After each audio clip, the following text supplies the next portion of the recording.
Shalom, kita bertemu dalam acara Fokus Christophilus. Dalam acara spesial kali ini kita akan berbicara, kita akan wawancara dengan Bapak Andreas Christande.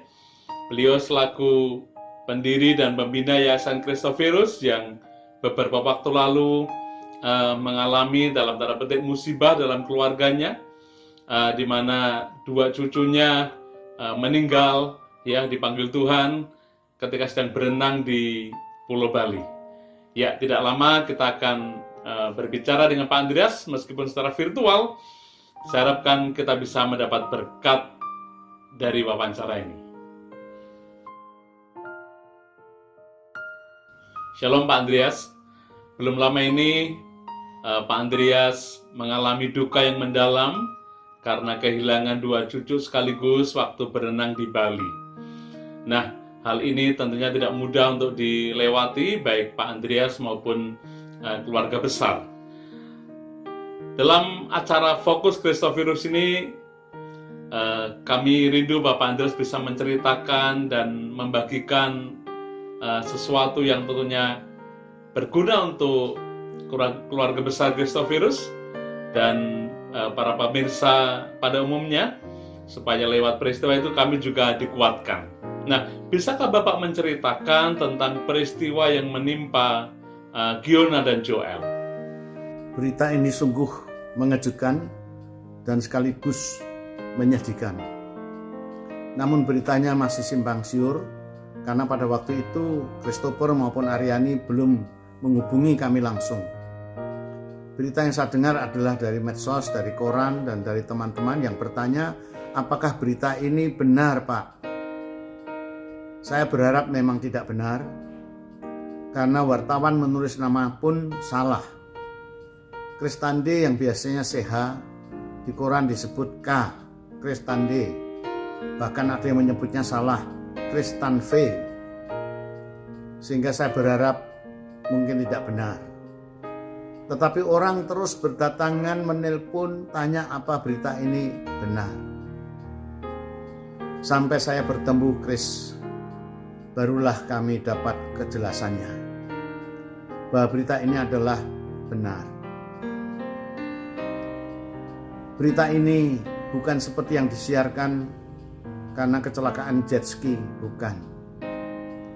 Juga koran menyebutkan bahwa ini dua orang anak ini mau menolong ayahnya yang tenggelam.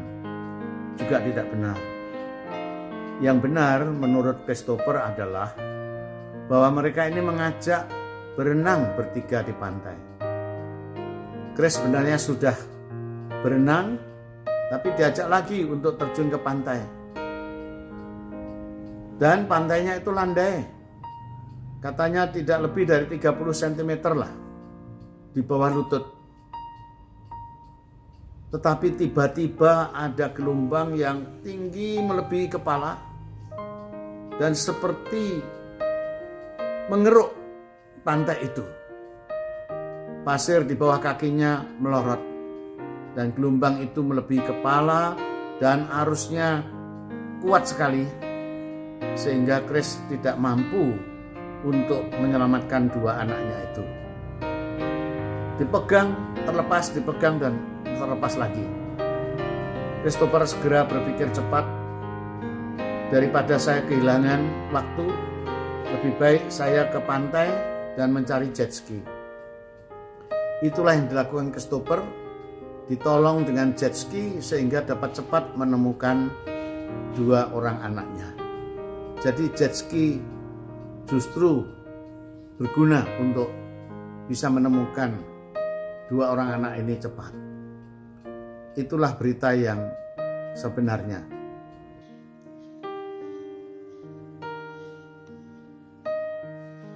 Bagaimana tanggapan Bapak atau reaksi Bapak saat mendengar kabar tentang peristiwa tersebut? Nah, kalau ditanya bagaimana reaksi saya, reaksi kami ya tentunya syok. Begitu syoknya sampai kami tidak bisa menangis. Meskipun yang memberitahu kami yaitu ipar kami. dengan bijaksana pertama kali menyiapkan kami supaya siap mendengar berita yang tidak baik. Saya harapkan berita buruk itu adalah mungkin korban COVID-19 atau apa. Tidak mengira kalau itu cucu kami sendiri. Beritanya lewat telepon dengan menangis dia mengatakan, Joel dan Jonah hilang, belum ditemukan.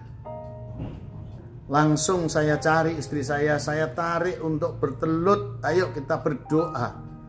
Lalu kami berdoa menghadap Tuhan yang Maha Tahu untuk dapat segera menemukan Joel dan Jonah ini. Belum sampai kami selesai berdoa, telepon berdering lagi dan orang yang sama ipar saya ini memberitahukan bahwa sudah ditemukan.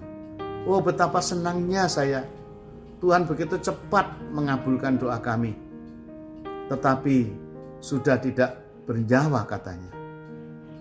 Itulah yang membuat kami kaget, syok. Saya mengkhawatirkan istri saya. Ternyata istri saya malah tidak bisa menangis karena tidak percaya bahwa hal itu terjadi. Inilah reaksi kami. Pada waktu itu kami bertelut lagi berdoa. Kami hanya berserah pasrah. Kalau itu yang terjadi Tuhan, kami tidak bisa mengubah. Kami tidak bisa mengubah keadaan. Sikap hati kamilah yang bisa kami ubah. Maka kami berseru pasrah Tuhan. Kami mengakui kedaulatan-Mu. Maka kami ingat doa Bapa kami. Jadilah kehendak-Mu di bumi seperti di surga.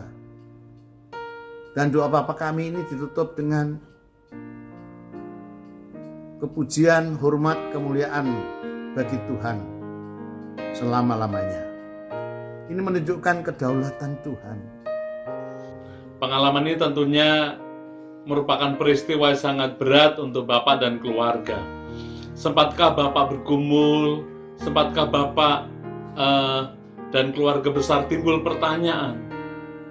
Misalnya, kenapa kok ini menimpa kami? Kenapa ini menimpa dua cucu kami? Di mana keadilan Tuhan? Mengapa ini bisa terjadi? Atau pertanyaan-pertanyaan yang lain mungkin Bapak bisa sampaikan tentang hal ini. Kalau ditanya apakah kami tidak memberontak, tidak bertanya mengapa Tuhan ini terjadi dan mengapa begini dan mengapa begitu, pertanyaan itu tidak akan selesai. Tidak akan selesai. Karena apa? Sebagai orang beriman, kami percaya bahwa tidak ada satu peristiwa pun yang terjadi tanpa izin Tuhan. Dan kalau Tuhan izinkan, pasti Tuhan punya maksud. Dan maksudnya adalah baik dan sempurna adanya. Itu yang bisa kami katakan reaksi kami. Bila mungkin kami juga bisa mengetahui bagaimana Pak Christopher dan Ibu Aryani menghadapi peristiwa ini. Kalau dia tanyakan bagaimana reaksi, sikap, dan apa yang diderita oleh Chris dan Aryani, pasti mereka lebih berat daripada kami. Tetapi saya kagum pada waktu ketemu mereka. Mereka ternyata tabah, lebih tabah daripada yang saya bayangkan. Mereka kuat, mereka ikhlas. Maka saya bertanya, bagaimana kamu? Dan mereka mengatakan, kami ikhlas. Jonah, Joel dipilih Tuhan. Saya kaget pada waktu mendengar bahwa Jonah dan Joel dipilih Tuhan. Dipilih. Ya benar juga memang satu sisi. Karena kalau bermain jet ski, mereka sudah biasa main jet ski. Bahkan mereka dilibatkan dalam promosi pariwisata jet ski ini di Jawa Tengah. Kalau berbicara tentang berenang, mereka bertiga ini biasa berenang. Kalau ditanyakan apa bahaya, ya tadi sudah kami jelaskan, pantainya landai, hanya 30 cm. Tapi tiba-tiba siapa tahu ada gelombang yang melebihi tinggi kepala. Dan pasir di bawah kaki itu melorot. Ada juga mereka yang berenang di situ. Tidak apa-apa. Mengapa Jonah dan Joel? Maka benar juga kalau Aryani mengatakan, ya sudah dipilih Tuhan. Bagi Bapak dan keluarga, tentunya peristiwa ini peristiwa yang sangat berat. Bisa diceritakan bagaimana Bapak dan keluarga besar bisa melewati pergumulan yang berat ini. Sebagai hamba Tuhan, Bapak tentunya memiliki banyak perbendaharaan ayat firman Tuhan, ataupun pengalaman-pengalaman bersama Tuhan di masa-masa yang lalu. Nah, bagaimana Bapak bisa kuat menghadapi semuanya ini?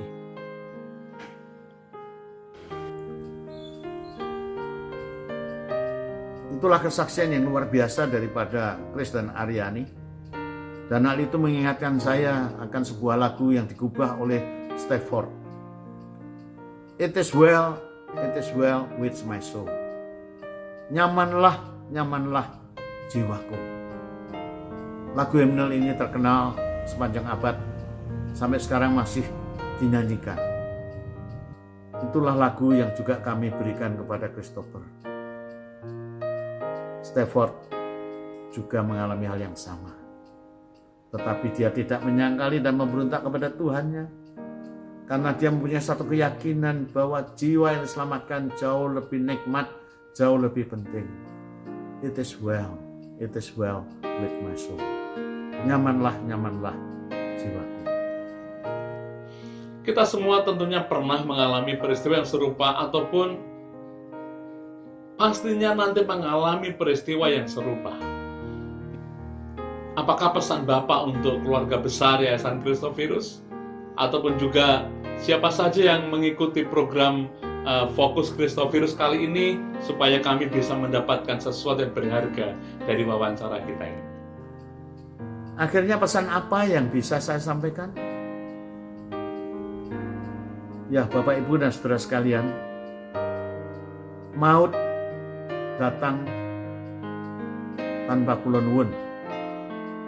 Maut bisa datang mendadak, tiba-tiba, dan dia bisa merenggut jiwa siapa saja tanpa pandang bulu. Orang tua, orang muda, bahkan bayi sekalipun. Maut tidak pandang suku atau bangsa. Maut tidak pandang level sosial, apapun pangkat saudara, termasuk pendeta sekalipun. Bisa direnggut maut. Ada yang sementara menyanyi, meninggal dunia. Ada yang sementara dalam pelayanan, meninggal dunia. Pertanyaannya pasti, mengapa sedang menyanyi, mati? Mengapa sedang dalam pelayanan, meninggal dunia? Sekali lagi, bagi Tuhan ukurannya itu kekal. Kita ukurannya fana. Allah itu tahu akhir sejak awal. Manusia tahu baiknya setelah semuanya berakhir. Demikian perbincangan kami dengan Bapak Andreas Krestandai, dan kami berharap lewat perbincangan kami ini saudara sekalian mendapat berkat dan dapat memetik sesuatu, dan kita mendapat kekuatan yang baru. Sampai bertemu lagi dalam acara Fokus Christophirus. Tuhan Yesus memberkati.